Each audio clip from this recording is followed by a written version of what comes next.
Bayan sa kabila ng pagsubok, paghuhusga at mga pagkakaiba, isang trans couple ang nagbibigay inspirasyon sa marami sa pamamagitan ng kanilang kwento ng pagmamahal, pagbuo ng pamilya at pag-asa. Yan ang sentro ng balita ni Millie Tabino. Kapag tumibok ang puso, wala ka nang magagawa kundi sundin ito. Ito ang nababagay na kanta para sa trans couple na nagbigay ng colorful inspiration sa karamihan.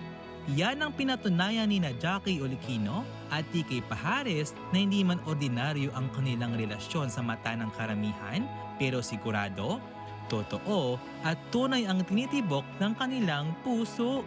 Ayon kay Jackie sa kanilang interview sa Rise and Shine Pilipinas, ang kanilang forever after na love story ay nagsimula sa isang message request.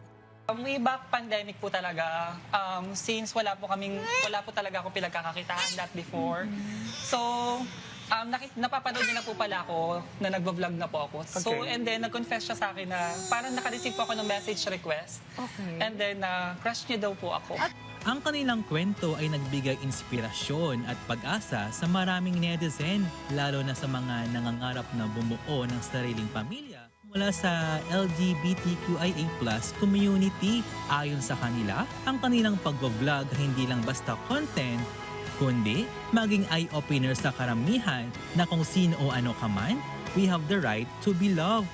Hindi biro at may hirap na challenges ang pinagdaanan nila mula sa pagbuo ng pamilya hanggang sa pagiging magulang. Hindi lang kasi nakabase bilang nanay o tatay, kundi paano mo punuan ang responsibilidad mo bilang magulang. Currently, engaged na sila at umaasang maging masaya at matatag ang kanilang pagsasama.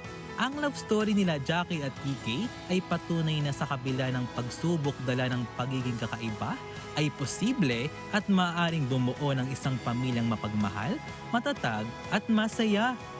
Millie Tabino para sa Bayan.